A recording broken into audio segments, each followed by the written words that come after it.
안녕하십니까. 오늘 화요일 저녁에는 9월 2일 안식일 우리 성도님들이 교회에서 반원들과 함께 토의하고 공부하게 되실 제10과 남편과 아내 함께 십자가 앞에 서라는 제목의 말씀을 함께 상고하시고 공부하시도록 하겠습니다.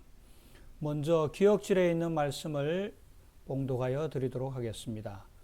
남편들아 아내 사랑하기를 그리스도께서 교회를 사랑하시고 그 교회를 위하여 자신을 주신 같이 하라. 이는 곧 물로 씻어 말씀으로 깨끗하게 하사 거룩하게 하시고 자기 앞에 영광스러운 교회로 세우사 티나 주름 잡힌 것이나 이런 것들이 없이 거룩하고 흠이 없게 하려 하심이니라. 에베소서 5장 25절과 27절에 있는 말씀입니다. 오늘의 우리 공부하게 될 중요한 성경 구절은 에베소서 5장 21절과 33절에 있는 말씀이 가장 근간적인 공부의 주제의 성경 구절입니다. 에베소서 5장 21절부터 23절까지는 어떤 내용들이 기록되어 있느냐 하면 신자들이 서로 복종해야 한다라는 사상을 바탕으로 그리스도인 아내와 남편에게 조언하고 두 사람에게 주는 교훈을 요약하여 결론을 맺은 것이 에베소서 5장 21절부터 33절까지의 말씀입니다. 이 말씀은 에베소 전체의 주제, 연합이 실현되는 관계로서의 가장 중요한 부분으로서 이 부분에 있어서는 가정 안에서 연합이 이루어져야 되며 신자들도 가정 안에서 연합이 이루어지는 것을 본받아서 교회 안에서 그러한 삶을 살아야 된다라고 강조하고 있는 장면입니다. 그러면서 신자들은 새로운 능력과 성령으로 새로운 윤리 가운데서 서로 연합하고 궁극적으로 하나님과 하나가 되어야 된다라고 강조하고 있는 부분이 바로 이러한 부분입니다. 이 부분에 대해서 우리가 공부하실 때에 깨달아야 될 것은 첫째, 깨닫기. 남편과 아내의 관계의 기초는 그리스도의 십자가의 사랑 위에 놓여져야 한다라는 것을 깨달아야 하며 느끼기. 예수께서 사랑하신 것처럼 남편과 아내도 서로 사랑하고 자신을 내어주어야 한다는 것을 느껴야 하며 행하기. 주께서 그대를 새롭게 하신 것처럼 우리의 관계와 사랑도 더 새롭도록 힘쓰는 것을 행해야 한다라는 것을 우리가 이번 공부를 통해서 깨달아야 또 행해야 느껴야 한다라는 말씀입니다. 일요일 소지에 있는 말씀을 보시도록 하겠습니다.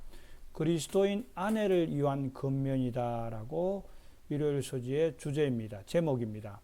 바울은 교회 구성원들이 서로 복종할 것을 권고하시면서 신자들은 그리스도를 경외함으로 그렇게 해야 하고 그리스도와의 관계에 신자에서 결정적으로 중요한 관계다라는 것을 수차례 언급하고 있다고 말씀하고 있습니다. 그래서 바울은 그리스도인 아내들에게 자기 남편에게 복종하기를 주께 하듯 하라고 권면하시면서 아내가 남편에게 복종할 것에 대해서 분명히 얘기를 하고 있습니다.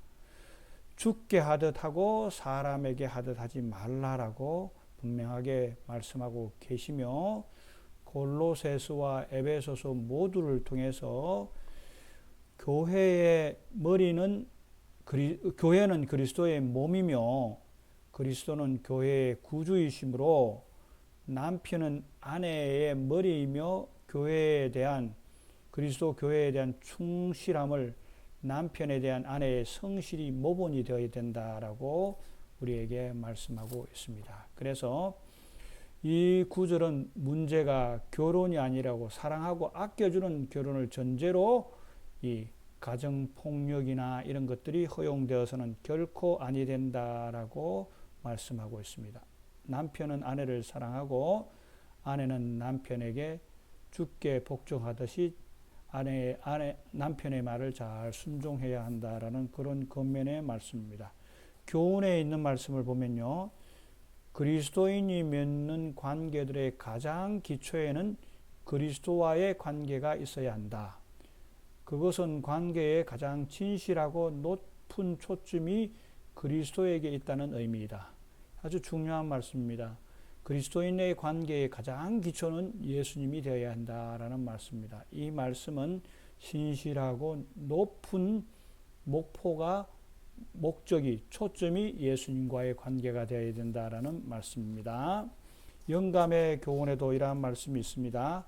남편은 아내를 사랑함. 추잡하고 거칠며 난폭하고 독선적이요 무정하고 또한 오만한 사람이라면 결코 그로 남편은 아내의 머리로 아내는 범사에 그에게 복종해야 한다는 말을 입 밖에 내지 못하게 할 것이니 그는 주님이 아니시며 그의 말의 진정한 의미에 비추어 남편도 아니기 때문이다 라고 추잡하고 난폭하고 거친 이런 일들이 있어서는 아니 되겠다라는 중요한 교훈의 말씀이라고 확신합니다. 월요일과 화요일 소지는 같은 주제의 제목으로 말씀을 하고 있습니다. 그리스도의 신부로서의 교회입니다. 그리스도의 신부로서의 교회에서 몇 가지 특징과 단계에 대해서 잘 설명을 하고 있습니다. 에베소서 5장 25절부터 27절, 29절에 있는 말씀을 기초로 한 것입니다.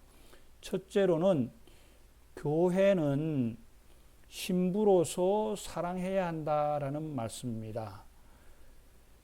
우리는 이것이 예수님이 하신 가장 중요한 일임을 결코 잊어서는 안 된다. 그분은 우리를 사랑하신다.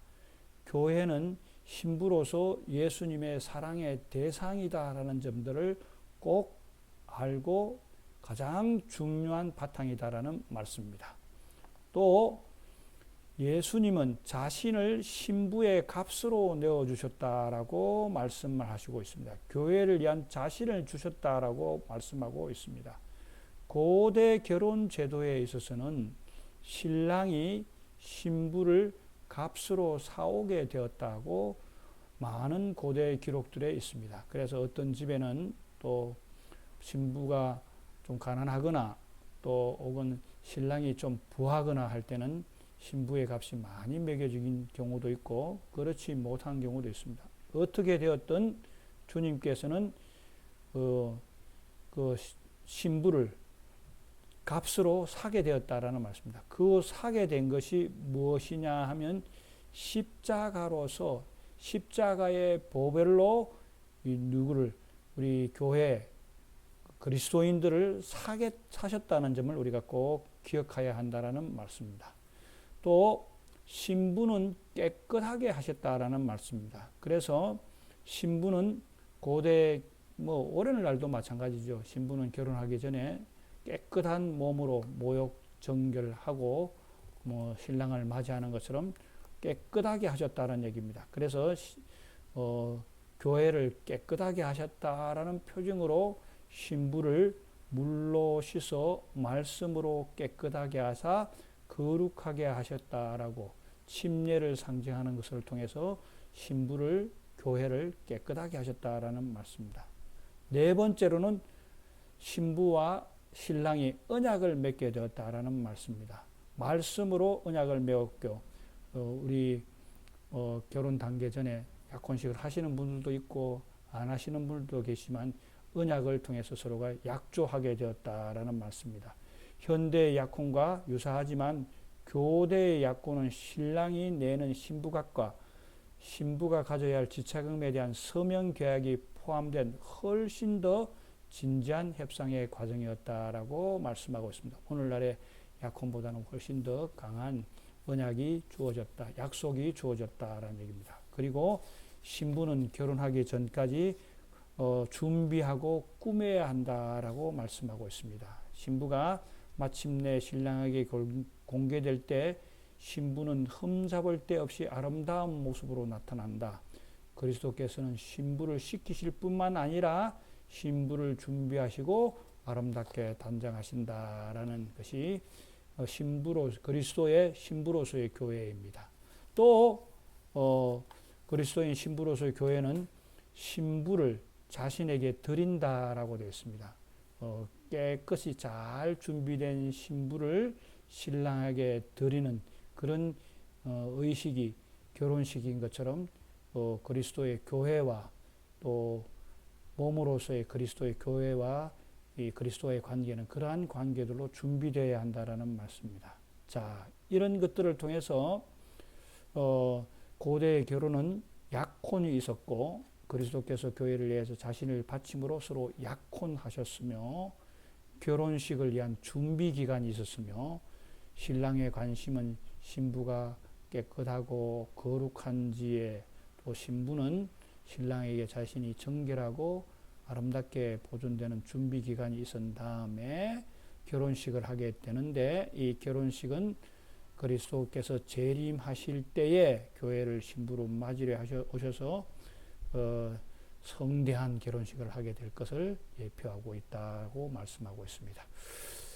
여기서 또 화요일 소재에는 참 재미나는 한 얘기들을 소개하고 있습니다. 고대 결혼식은 저녁에 있었다고 기록을 하고 있습니다. 저도 오래전에 중동 지방을 방문할 기회가 있어서 그때 밤 야간에 결혼식 하는 것을 한번 보게 되었습니다. 아주 재미나는 것은 야간에 아주 밤 거의 자정이 가까운 시간이었는데 한 무리들이 아주 음악을 주악을 외치면서 또 노래를 부르면서 오게 되었고 앞에 횃불을 들고 막 이렇게 오는 그런 과정에 있어서 제가 기억에 남는 것은 신부의 그 어머니가 신랑 앞에서 아주 아름답게 춤을 추면서 신부를 신랑에게 소개하는 장면이 아직도 기억에 많이 남아 있습니다. 하여튼 그렇게 해서 결혼식을 하게 한 다음에 하객들은 일주일 동안 잔치를 벌이면서 신랑 신부에게 축하를 해주는 그런 결혼식이 이 고대에 있었던 것처럼 그러한 성대한 고대의 결혼식은 이 예수님의 재림을 상징하는 그런 모습이다라고 말씀을 하고 있습니다.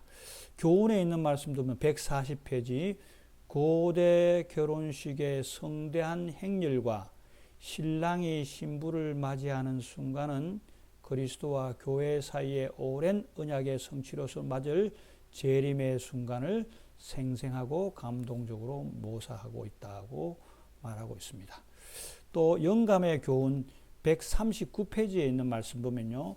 그리스도는 신랑, 교회는 신부로의 비유. 그리스도와 교회와의 관계는 매우 밀접하고 신성한 것인데 이는 그리스도는 신랑이요 교회는 신부이기 때문이다. 그리스도는 머리요 교회는 몸이다. 그러므로 그리스도와 관계를 맺는 것은 그리스도의 교회와 관련을 맺는 것을 의미한다. 교회는 봉사를 위하여 조직되었던 것이므로 그리스도께서 봉사하는 삶의 제1보는 우선 교회에 연결된 것이다. 그리스도께 충성하려면 먼저 교회에 대한 의무를 충실히 완수해야 한다. 아주 우리에게 필요한 말씀입니다. 우리는 그리스도는 교회의 머리시고 우리는 신부로서 우리가 어떻게 신부로서 잘 준비해야 될지에 대한 아주 좋은 말씀이라고 확신합니다. 꼭 기억하시고 실천하게 되시기를 바랍니다. 자, 수요일 소주입니다. 내 아내를 내 자신처럼 사랑하라 라고 우리에게 권면하고 있습니다. 고대 로마 시대에 바울이 이 저술 활동하던 당시에 이 가장의 법적인 권리는 아주 컸다고 말하고 있습니다. 남편은 아내, 자녀, 노예를 가혹하게 처벌하거나 심지어 죽일 수도 있는 법적으로 아주 커다란 권리를 갖고 있었다고 말하고 있습니다. 아마 노예로 팔기도 하고 사기도 할 수 있는 권한이 남편에게 주어져 있었던 것 같습니다. 자, 이러한 관계에서 주님께서는 새로운 주장을, 새로운 또 사도 바울의 논증을 통해서 하게 되는데, 어떤 논증을 펴게 되느냐 하면 자신의 육체를 사랑하는 것처럼 아내를 사랑하라라고 말하고 있습니다. 이것은 아주 획기적인 이 전환이라고 확신합니다. 왜냐하면 아까도 제가 말씀드렸지만 아내에게 있었던 그 남편에게 있어서의 가정에서의 법적인 권한은 아주 컸던 그 시대에 남편이 아내를 자기 몸처럼 사랑한다는 것은 아주 이 특별한 개념이라고 확신합니다. 왜냐하면 이 세상에서 자기 육체를 미워하는 사람은 아무도 없다라는 것을 바울이 알고 있었기 때문입니다. 여러분께서도 자기 육신이 아프거나 좀 다치거나 좀 피곤하거나 하면 어떤 마음이 듭니까? 아마 내 몸이 이렇게 아픈데 우리 아내가, 우리 아들이 뭐 안 알아준다고 아주 서운해하고 아주 섭섭해 할 거라고 확신합니다. 그런 것처럼 이 아내에게 이렇게 가혹한 행위를 하지 않고 자기 몸처럼 사랑한다는 것은 아주 새로운 개념이다라는 것을 사도 바울이 우리에게 강조하고 있는 것처럼 오늘날에도 우리 자신이 내 아내를 내 자신의 몸처럼 사랑해야 한다라고 말씀을 하고 있습니다. 그래서 교훈에 있는 말씀 보면요, 아내에 대한 학대, 가혹 행위가 빈번한 시대에 예수님처럼 자신의 몸을 아끼는 것처럼 사랑하는 권면은 주께서 우리를 어떻게 사랑하는지를 잘 나타낸다. 주님께서 자신이 몸을 준 것처럼 사랑하신 것처럼 우리 남편들도 아내를 그렇게 사랑해야 한다라고 말씀하고 있습니다. 영감의 교훈에도 이런 말씀이 있습니다. 사도에 의하여 특별히 지적된 방법으로 사랑을 나타내는 자가 얼마나 적은가. 남편들아 아내 사랑하기를 그리스도께서 교회를 사랑하시고 이하여 자신을 주신같이 하라. 더럽히지 아니하고 깨끗하게 하사 거룩하게 하시고 거룩하고 흠이 없게 하려 하심이라. 이것이 결혼 관계에서 하나님께 거룩하다고 인정하시는 사람의 특성이다. 사랑은 순결하고 거룩한 원칙이다 말씀입니다. 꼭 기억하게 되시고 꼭 실천하게 되시기를 바랍니다. 목요일 소지입니다. 목요일 소지는 창세기 2장 15절부터 25절까지의 얘기들을 통해서 우리 결혼한 사람들이 남자가 부모를 떠나 아내와 연합하여 둘이 한 몸을 이룰지로라고 한 것처럼 결혼 관계는 육체적 결함을 넘어서 결함이 아니라 결합을 넘어서 정서적 영적 결함으로 이어져야 하며 정서적 영적 결함이 다시 육체적 결함으로 되어서 한 몸, 한 짝을 이루는 것을 의미하고 있다라는 말씀입니다. 그래서 이 타락 이후에 많은 남자와 여자들의 관계들이 어떠냐 하면 성적인 만족 또 성적인 어떤 결합들을 통해서 여자를 정복한 것을 사랑한 것으로 생각하고 그곳에서 만족을 하고 있는데 이런 것에서 넘어서서 성적인 결합이 관계가 예속이 아니라 연합의 시작임을 생각하고 그것을 통해서 정서적으로, 영적으로, 정신적으로 한 몸을 이루어야 한다라는 말씀입니다. 그래서 그리스도와 그분의 교회와의 관계에 비해서 이해되는 그리스도인의 결혼 그리고 그리스도인의 교회에서 결혼에 비추어 이해되는 그리스도와 그분의 교회의 관계가 그러한 것이다 라고 말씀하고 있습니다. 그래서 그리스도인의 결혼은 그리스도와 교회와의 관계를 비교함으로써 그 의미가 깊어진다. 또한 사랑하고 돌보는 그리스도인의 결혼이라는 관점을 통해서 교회와 그리스도와의 관계를 생각함으로써 신자들은 자신들이 그리스도와 어떤 관계를 맺고 있는지 더욱 분명하게 이해하게 될 것이다 라고 말씀하고 있습니다. 그래서 결혼은 한 몸을 이루어가는 유행이다라고 생각하시면서 둘이 한 몸을 이루는 것, 몸의 육체적인 결함뿐만 아니라 정서적으로 영적으로 하나가 되어가는 그러한 관계들을 잘 이룩하셔야 한다라는 말씀입니다.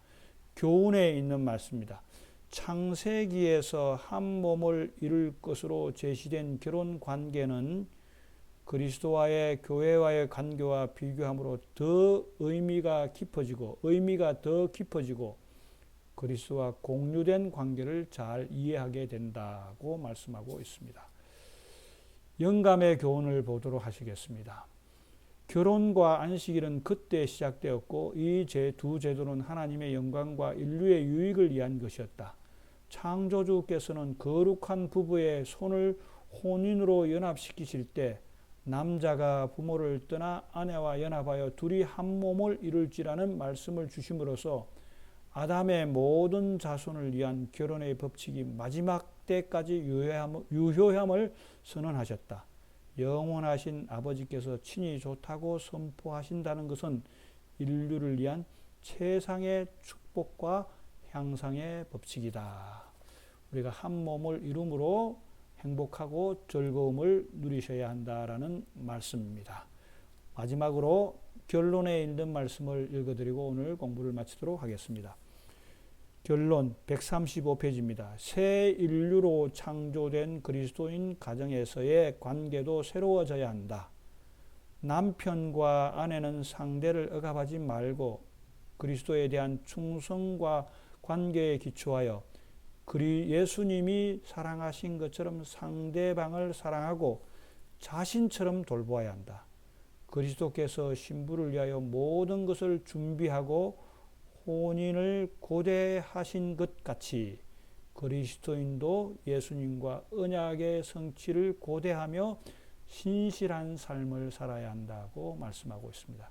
결혼 관계를 통해서 그리스도께서 교회를 사랑하신 것처럼 우리도 사랑하고 그리스도께서 깨끗하게 하시고 기다리고 계시는 것처럼 우리도 예수님의 다시 오심을 신실한 삶을 통해서 깨끗한 마음으로 기다리셔야 한다는 말씀입니다. 꼭 기억하게 되시고 우리의 삶에 실천하게 되시는 성도님들이 되게 되시기를 바라면서 오늘 말씀을 마치도록 하겠습니다.